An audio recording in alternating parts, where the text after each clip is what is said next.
Okay, what's your problem with the Purge movie? My problem with the Purge movies is this. Everyone they always show, oh, it's the Purge, so everyone goes on a murderous rampage. I don't think that would be true. I really don't. I think it would be more along the lines of, hey, it's the Purge. We can do anything we want legally. Let's go street racing. You're not wrong on that one. Hey, it's the Purge. We can do anything we want legally. Let's go looting. Trick-or-treating on a whole new level. Right. Still have the mask, just ting, ting, ting. Oh, trick-or-treat. Looks like I got a new PlayStation. Not that I condone it, but it's I don't think everyone would go right to. It's like, hey, it's the Purge. Have you ever wanted to try LSD? Again, not that I would recommend it, but it's like, oh, what else? What else can we do it? You should write a script or story with that idea for a different go at the Purge. To like the contest, have a street race starting in New York and see how far they can get in 24 hours. Right. Or the 12 hours from sunup, for it's like sundown to sunup. Right. Or something. Just, see how far someone can get on Purge night,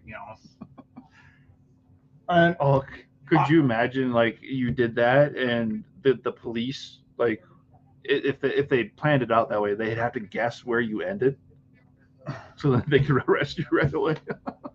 No, it's like you have something built, like it's timers built into the car that it, like dead stops at the 2 minutes before, so you don't get in trouble. But at the same time, it's going to be a situation where those 2 minutes, while you're waiting for it to end, someone might be trying to kill you because they have you got to survive the race to win the race. Yeah, true. Yeah. It'd be like a new take on the Cannonball Run. That and also like another rendition of Death Race. Death Race 2000 or whatever it was. But seriously, if I could purge, election year, voter fraud. Yes. But they'd have to plan that especially for that night, then election night instead of it. Well, it wouldn't be election. You wouldn't have to be election night, but you could set things up to where you did the stuff that you were going to do on Purge night. So hey, I did that on Purge night. That's not on me. True. You can't do a thing to me. Everything I did was Purge night. It was perfectly fine. It was above board and above room temperature. Now we're giving ideas since we're getting so close to election night.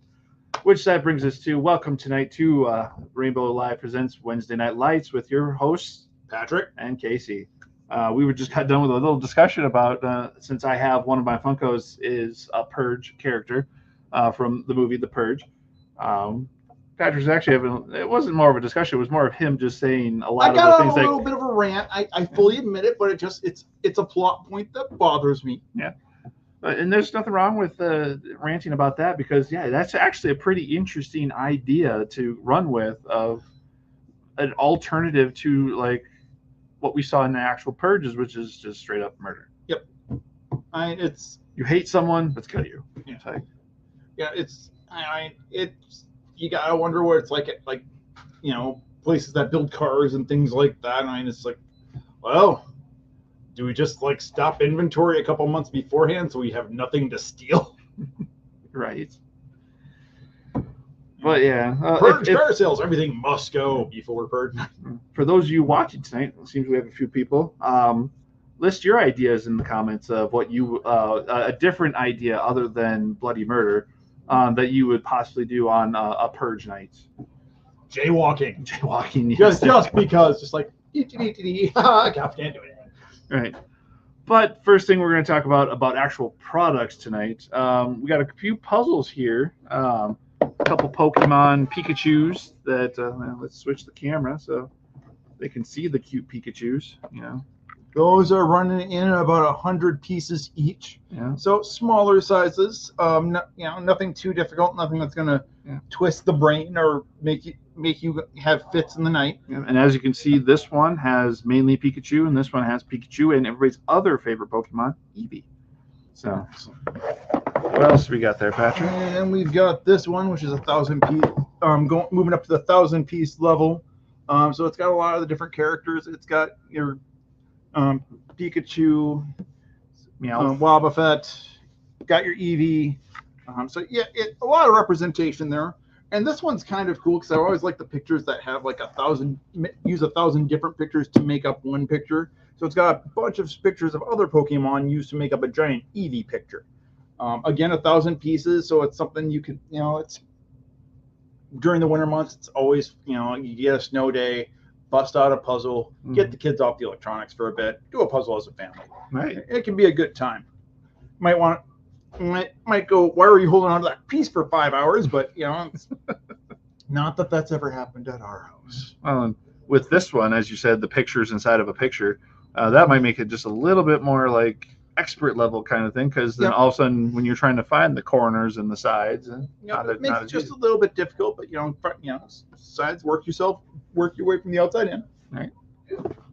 And then also on a different take of the Pokemon, we have Pokemon Labyrinth, which classic game that I have played in multiple versions since I was a kid. It's a game where you basically start on one side of the map and people are putting up a maze as you go, trying to stop you from getting across while they make their way across. This one is Pokemon themed, so if you've got that Pokemon fan in your family, this might be one to get for the Christmas or holiday season. Put it in the back of the closet before you get too busy. It looks like it's a little bit different than the standard one in that it's got the big chunk pieces instead of the walls that you have to move in yourself. So it looks like a different version than I've normally seen, but still it looks like it'd be a good time for one and all. Yeah. I wonder if this is kind of like playing where you could. I've never played Labyrinth before, but like if you can twist them or actually change them into different spots. Normally the rule of game is that you put your piece in and you can choose which way it goes before you place it, but then you slide it in and you move one piece off the board and move one piece on and continue to move one piece on, etc. Well, and it looks like the possibility of how they're doing here, where it looks like Gengar can go through these little gaps that you wouldn't think you'd be able to go through. No, he's so they're moving it up so that he can go through that section because that wasn't going to be there, but he's moving it up so that's going to connect those. And he can get to Gengar. Sure. Nice. You want to continue the Pokemon train? Well, let's continue the Pokemon train. All right. We have a new Pokemon playmat. It looks to be some of the newer characters. If we can get a bigger shot of the, I'm going to try and get it lit up so we can kind of get a nicer shot of the two characters on the field, kind of blue and red, split at an angle. And the names on the side, right there. It's those two. Armoraz and Surliage. I think I said those correct. Surliage. I am not a Pokemon master, I fully admit it. Then we got some binders here. For those of you that want to find some binders for your cards, we have our little 4-pocket portfolios here with the ability to have oversized cards in them. And these are of the same picture that are on the mat, so if you can see a better picture of those. Yep. And the same thing with this guy. This is the 9-pocket portfolio. So we have this guy, as you said, on the back, front. It's the same as the playing mat. And also a 9-pocket, just to show that one so we don't get confused by 9-pocket and what the next one's going to be. We got this Pokemon and those 3. And then we have a Pro Binder portfolio, which has 20 pockets, it looks like. 18 pocket pages. So it's got 18 pockets, and it's got this nice little elastic to hold it shut for when you have your cards. Same character, so if you're looking, it's got that nice art, big and bold colors. Yeah.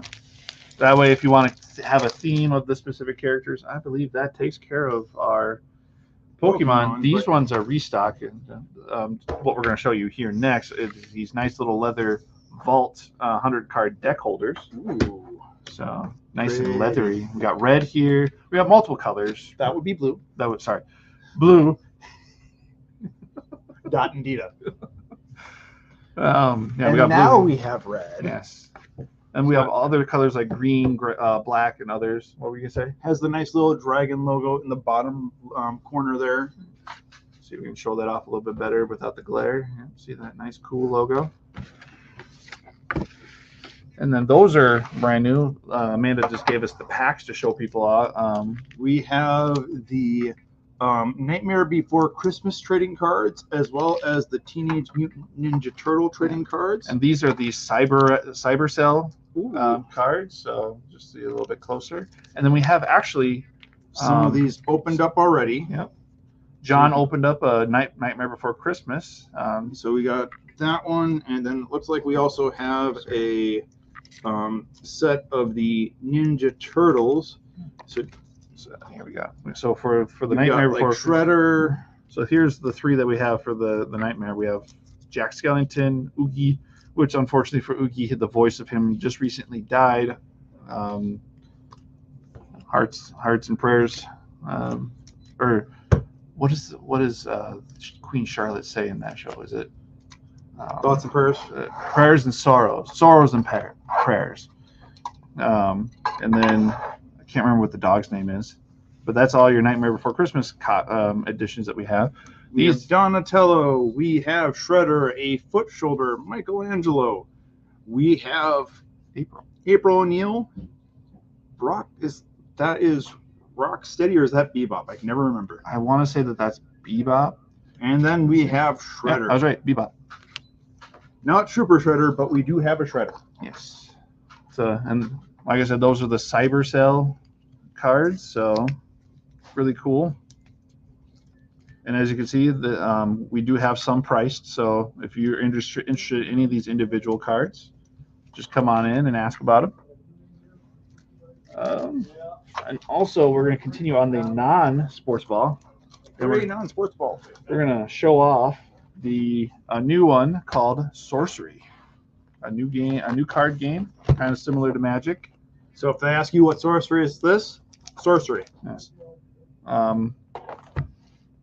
Yeah. So we have this one, which I believe is similar to Magic's Collectors, and then this one's the base. So, and these are what the packs look like on the inside. So those are kind of dope looking. Yeah. And really cool on this one, it shows what the cards look like on if you open up a pack and you get these specific cards. Not guaranteeing you would, but yeah, it looks very similar to Magic, but brand new. Looks kind of cool. What do you think, Patrick? They look kind of dope. I'm just taking a look at the back here. It's, if the art is like it is on the inside, it's something you could use. I'm just taking a look at some of the cards here. It looks like it. Tap and draw, standard array type stuff. It doesn't look. It looks very similar to what you're. So it's not going to be a brand new system, but there's going to be stuff there that's going to differentiate it from Magic itself. And apparently this one specifically is Arthurian Legends, which is a standalone expansion to Sorcery. So this one's going to have a lot of art that's going to be Knights of the Round Table. Yeah. It's going to have probably Excalibur, Lady in the Lake, all that good stuff. Yeah, which is really, really cool. Actually, I'm a huge fan of King Arthur and all that. One of my favorite movies growing up was Sword in the Stone. No. Sir Gawain and Green Knight? No, the one with the girl, they try to get the sword back. It gets stolen. And the bird has silver wings that belongs to Merlin. Silverhawk? It has, I know the movie you're talking about because it has the same guy, Ferris Bueller's stars in it. Guy who played Ladyhawk. What? Ladyhawk. I don't think that's what the movie's called, but yeah, Carl Hughes, is that right? Or Carl, who played Robin in Robin Hood Men in Tights? He was the voice of the blind guy that's in the movie. Was it animated? Yes, it's animated. Okay, then we're talking about two different things here.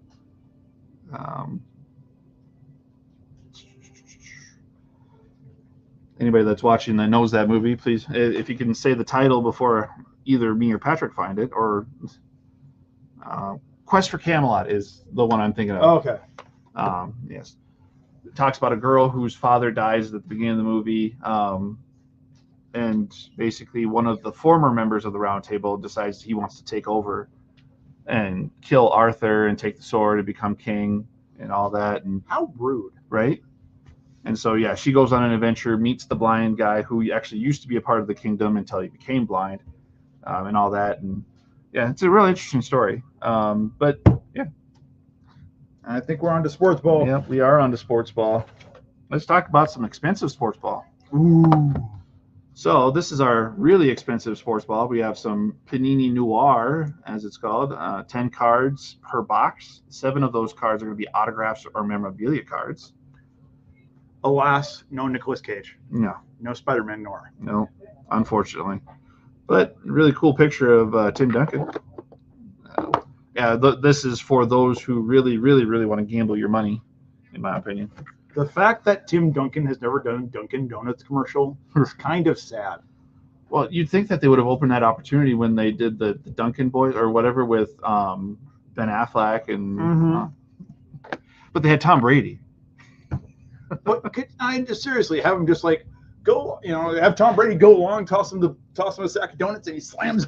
Right, that would be perfect. So here's one of our upper ones. That's one pack.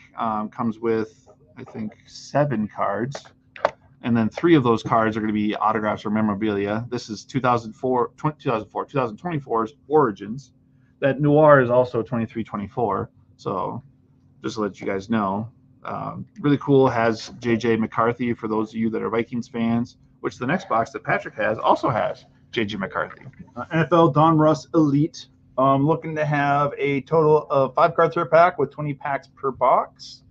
So 100 cards. Woo-hoo. It says find 2 autographs and 1 memorabilia card. And then it also has the aspirations and status parallels available. And not guaranteed, but available. Yeah. Unfortunately, with like we've said in the past, with Panini, they have to say on average because they're not going to guarantee everything. Here we are, debut edition of WNBA, NBA 2023-2024 Phoenix. NBA, I've heard of that. It's like the WNBA, but with men. Yes. Okay. Where to go from this box has 2 autographs, 1 memorabilia per box. Says also to look for ultra rare inserts, including Phoenicians, shooting stars, and archetypes. Is that what it says on this side too? Shooting stars and archetypes. Yep. So those of you that want to get Phoenix for basketball, since we've known that product was in football for the longest time. Now this is a restock. Restock of UFC Topps Chrome coming in. So Topps Chrome UFC 2024 edition. It looks to be 3 chrome refractors and 3 exclusive sepia refractors per box. And then, so it looks like you got a decent chance to get some decent looking cards in there. It doesn't list how many packs per box or anything like that I am seeing here off the top here. I apologize. 24 cards per box, 6 packs per box, 4 cards per pack. There you go. I was about to say it's on average between 5 and 6. So, well, that takes us through sports ball and non-sports ball. So now all we have left is Funko Land. Funko Land. Woo, with 1 toy there, if we want to show that off real quick before we get to Funko. Speaking of the Halloween spirit, we have Edward Scissorhands. Yes. Back it up a little bit so that way they can see Edward. The classic movie, one of the latter film roles of one Vincent Price. Who is, just an icon. I am really when it comes down to if young people today don't know who Vincent Price is, and that's kind of sad. I know the name. It's just interesting to see the face every once in a while, Yep. So moving on to Funko Land. Funkos. This is, for me, it's completely, for the most part, Halloween themed, just because you can use all of these ideas as costume ideas. Starting off with what started off the opening rant, we have from the Purge election year, Freaky Bride, or Freak Bride. Sorry, not Freaky. So those of you that are huge fans of the Purge movies, we do have plenty of Funkos for that. Do we want to go back and forth? I will let you go first. All right. Now this is an idea that maybe people will like, maybe not, but this is an idea for a costume. Yeah, Captain Marvel with the interesting hairdo, off to the one side instead of the short like in the comic books, or even the long that you saw in the first movie.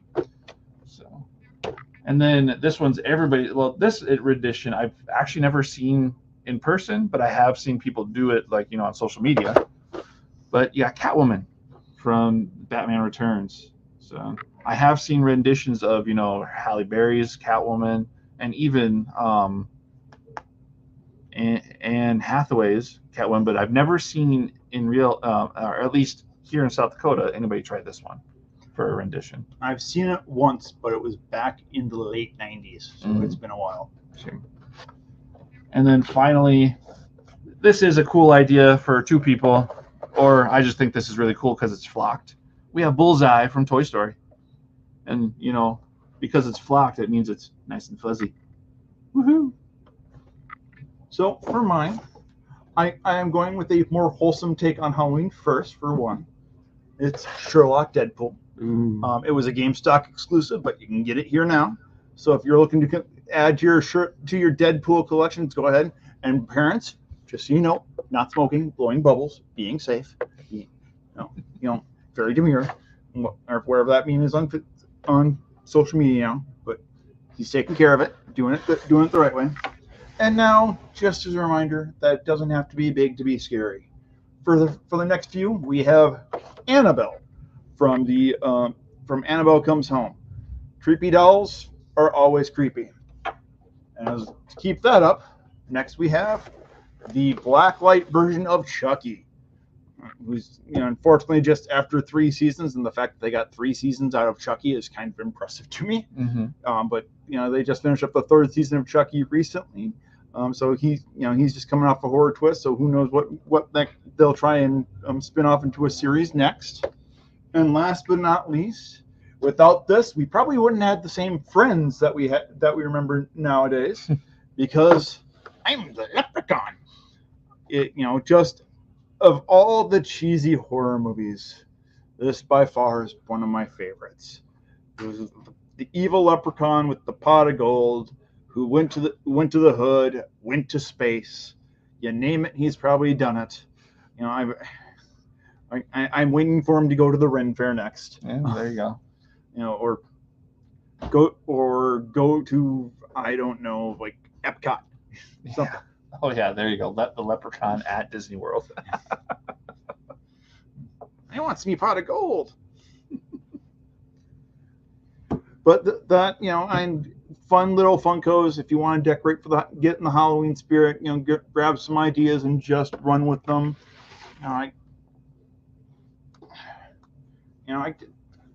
Looking back, I'm trying to think of the movies that scared me when I was young, and it's like, I don't remember the movies that really terrorized me when I was young. And when I do think of them, they were movies that weren't meant to terrorize young kids. Oh, yes. It was more like the original, like the first boat scene in the original Willy Wonka, where they're getting ready to go. Oh, yeah. That, to this day, nope. Nope. Don't want to see it. Don't want to hear it. Not my thing. Right. I guess my original memory of something that freaked me out as a kid was the one of the last scenes of Indiana Jones. Temple of Doom. No, not Temple of Doom. The first one. Oh, where the guy's face just melts apart and explodes. Mm-hmm. See, I had already seen the movie Scanners at that point, which is another series, and it's really about people who get a medication that gives them the ability to make other people's heads explode. Mm-hmm. And it's just like, it's like, okay, yeah. And then when they got to the final Indiana Jones, or I shouldn't say the final, the one that was the last one for a while, The Last Crusade, when you had what's his name drink the he chose poorly. He chose poorly, and the same thing. melted away. Freaked me out. Spielberg really liked that special effect because he did it in a couple of his. He had that TV shows. I can't think of what it was called. It was, I can't even think of it right now. But he had a TV show where they're like short stories, amazing stories actually is what it was called. Sure. In the '80s, where he had like short vignette type things and story of sci-fi fantasy stories he wanted to tell, and he used that special effect in there a couple times where like their face peeled back and melted off. I'm like, yes. If it works for you, go for it. And he already had the CGI for it, I guess. Right. But the freaking kids out of things that are not so technically supposed to freak you out isn't limited to just TV shows and movies. Video games have done that in the past as well. Like, have you ever heard of the video game Myst? Oh yeah. Oh, that freaked me the out. That's fair. Just because you're all by yourself with this eerie music in the background, just trying to find pages to a book to help you teleport to the author to help save him from whatever world he's stuck on. So, and just there were things that just like there was this one part where you're trying to play a piano to open up a door, and if you press the wrong key at the wrong, if you press a key at the wrong time, all of a sudden the alarms start going off, and you have to like quickly get out of the area so the alarm turns off. But in your mind or in my mind as a kid, basically was, oh no, the alarm's going off, somebody's coming to get you. So, and that's not really the truth because, well, as I said, you're all by yourself in this world. So, any video games freak you out when you were younger? Barbie Princess Magic. Yeah, Barbie has that effect on some people, But yeah, so it's unrealistic. Yeah. Putting girls in a situation where they can't live up to the standards that the world is putting upon them at a very young age, right. It's terrifying. Yeah. And yet we still come up with things like, Victoria's Secret and all that stuff. So, and on that note, we'll have to call it a night. Thank you for watching. We're open till 8, or we open again tomorrow at 10. You guys have a good rest of your night. Drive safe. Drive to get there. Yeah, drive to arrive. So you guys have a good rest of your evening.